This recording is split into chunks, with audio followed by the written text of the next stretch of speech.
There's something happening outside. I don't know what, but there's a bunch of kids running around, and I feel like I'm the grumpy old man, like, just doing what they're doing. Welcome back, everyone. Hope that you're doing well and having a fantastic day out there, wherever you are, and whatever you're doing. Hope you're doing well and having a nice one. Today we're listening to the sound. We're giving a little bit of a return to the band. We're going to check out the track I Can't Escape Myself. This is the first track opening their album Jeopardy, which was released in 1980. We're giving this track a listen because it was suggested, sponsored by Caden.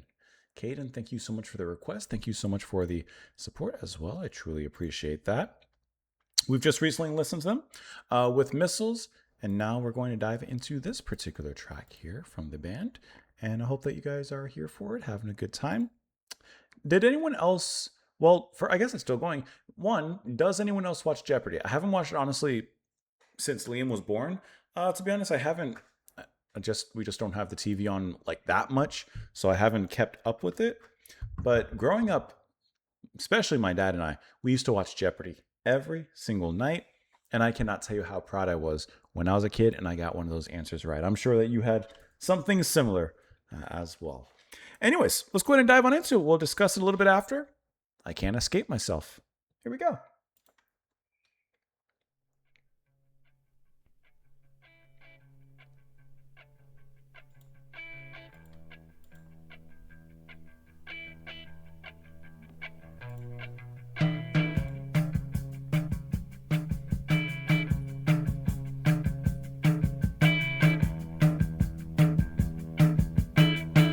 Snare.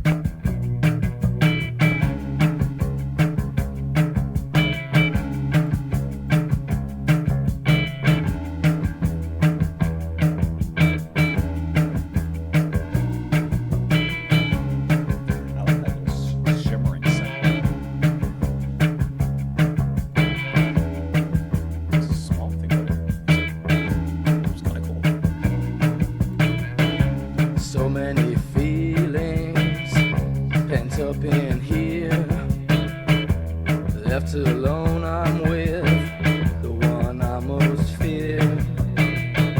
I'm sick and I'm tired of reasoning.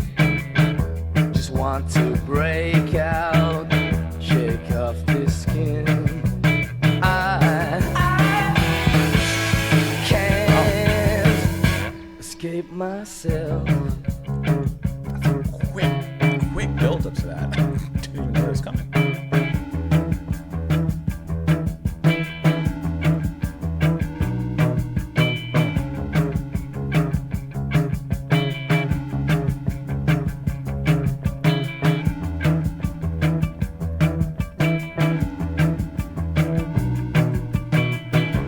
All my problems loom larger than life. I can't swallow another slice. Seems like my shadow marks every stride. Can I learn to live with what's trapped inside? I can't escape myself. I actually like how quick that comes in. It's hard to bounce out of there.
Okay.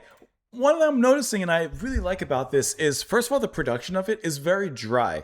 There's not a lot of lushness or, for lack of better word. I know some people don't like the word, but there's not a lot of moisturization happening on the production side of things, which at 1980, like on one hand, like we're getting into the 80s, and of course the production will begin to fill out a little bit and become more embellished and such, but at the same time we're in a post-punk phase, so yes, there is a certain expected dryness that just comes along with the territory, but I feel like this is even a little bit more stripped back at the same time, while giving it still some of those nice melodic sounds, like the keyboard that's included, that little brief shimmering sound that comes in the beginning and of course returns at the end, which I think is so cool. I love when in a genre like this, I like when, of course, you always have the main focus in that backbone of the drums and the bass, in my opinion.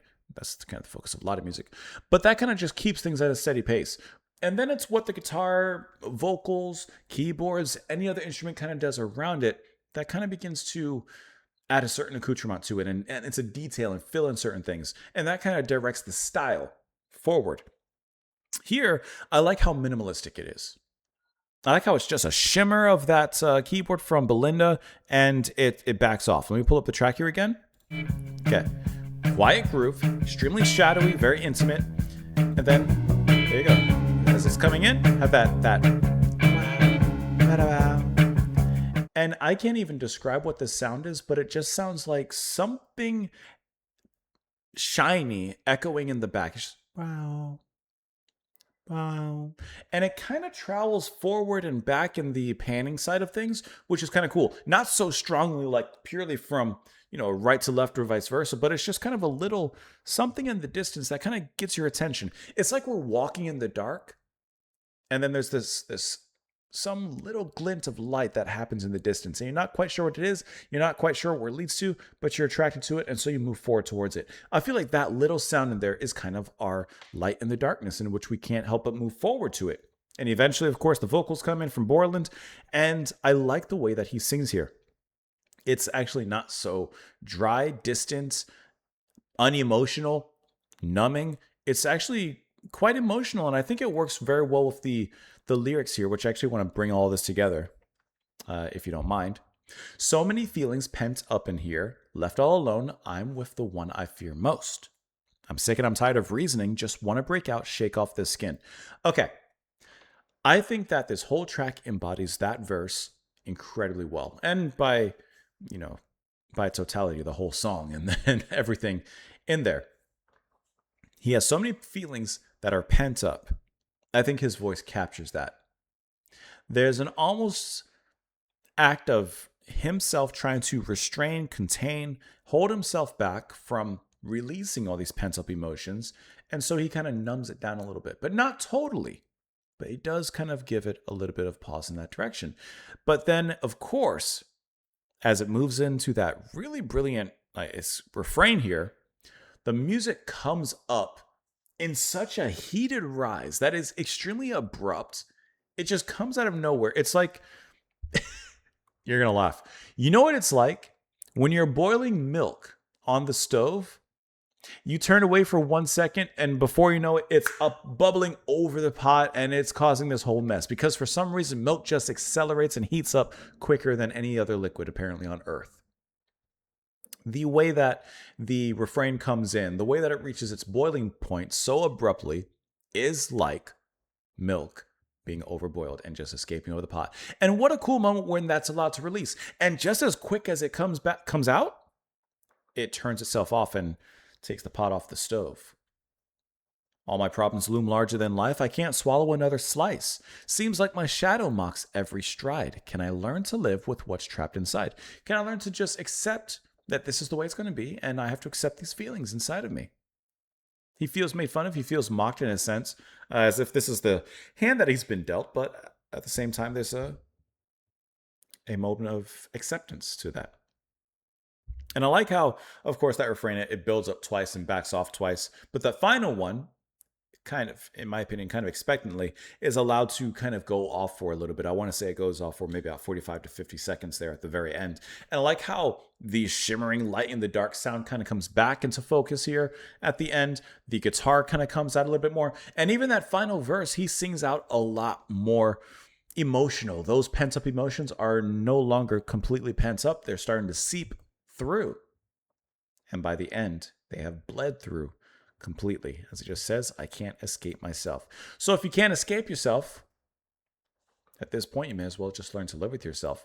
I'm going to pull up the ending here again really quick. Can't escape myself. And can I tell you, he's a really great melodic voice. That's what I mean. Like, his singing isn't so dry. In the beginning, of course, it's more subdued. To break out, shake But you can hear that melodic cadence in his singing. I And he builds that up to full effect really, really nicely there at the end. Really great track, but also a great opening for the album that kind of is a nice glance at things to come and to follow. What did you think? You can let me know, as always, below in the comments. I appreciate you all being here. Caden, thank you so much once again for the request as well. I appreciate that. And I hope you all enjoy the rest of your evening. Come back tomorrow, and I'll see you then. Bye.